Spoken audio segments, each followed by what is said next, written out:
that God loves every human being on earth equally.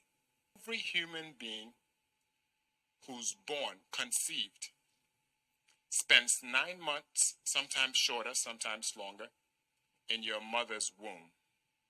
And you're born with all your faculties in place. You're a mathematical miracle. 9 months, one wrong calculation in how you're supposed to grow, something could go wrong. So the moment you're born, you're a miracle. You know what happens next? Everything after you're born, a miracle, is a collection of your decisions. Every human being that you meet, no matter the circumstance, what they become in life is a representation of their decisions. Their decisions. While you're under the care of your loved ones, because you're unable, it's their decisions that affect your life to a certain extent. But the moment you're old enough to know right from wrong, all your decisions, good or bad, will shape who you are. So there's no such thing as luck. There's no such thing as God loves us more. There's no such thing as Kidapma Sirintu, Kimung Manjiri. I was born poor. I was born with a silver spoon. It's decision making. So our country is a reflection of our decisions. Gambia, since 1965, to where we are today, we're a reflection of our decisions. Our leaders, their decisions. Young people, their decisions. Middle-aged people, whatever that is, because Gambia, there's no in-between. Elderly, their decisions. We're a reflection of our decisions.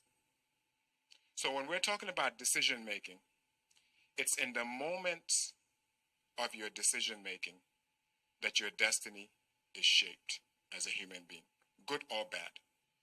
Every good decision maker has a list of bad decisions that they've made in their life. God knows I'm one of them.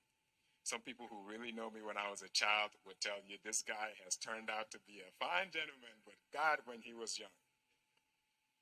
I've made a lot of bad decisions in my life. But you know what I'm addicted to in that continuous process? Studying. Studying. They say the first one is for you. The second one is on you. Does that make sense? To err is human. We're all fallible human beings. But the first one is for you. To learn, to study, to reflect, to be honest with yourself. If you do that properly, the second one could never happen. Because the moment you come to a point of decision again, what have you done? You've studied. So you could act on it, and that's how you become a better decision maker. You could ask any leader on this table. We have a list because the bad decisions we remember. But any good leader is a leader who could autocorrect and be better from it. So even if you came to this session today thinking that I've made some bad decisions in my life, study them. You'll know your tendencies if you're honest with yourself. You'll know what you need to fix if you're honest with yourself, or you have honest people around you. So even once you make a decision and it works, study the outcome of the decision. Because you're going to need it again. So you plan, weigh out your options. You do it. Action. Action. It's like our country. Policy, flawless. Workshop, flawless. Seminar, flawless. Tough Leadership Academy, flawless. Lecturers, flawless. What are you going to act on? How many of you guys tomorrow are going to take an accountability checklist based on the speech you heard? How many of you guys are going to start writing on a piece of paper, plan, do, act, study on every single decision? We're a country of planners. But planning is only as good as the A4 size paper that's on it. Results don't come out of it.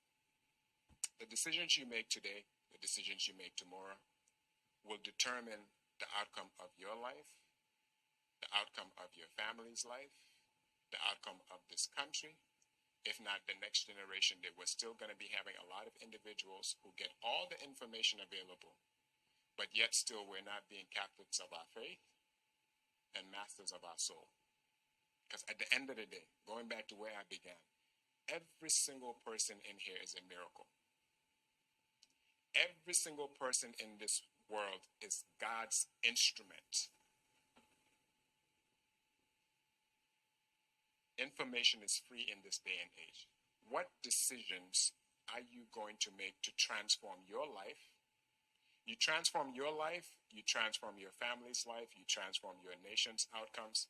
It all comes down to your decisions that you make as well. And have character. Once you understand what your moral values are, decisions become easier. You guys know that, right?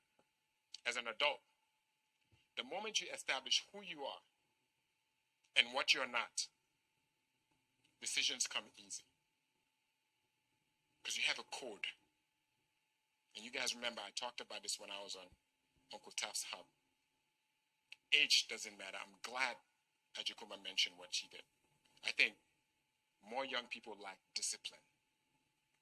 More young people look at accountability as oppression. I'm not old. I'm telling you my lived experiences.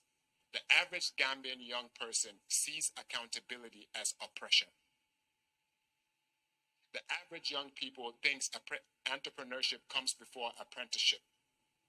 You could see a 25-year-old Gambian who has had 10 jobs because we are addicted to instant gratification.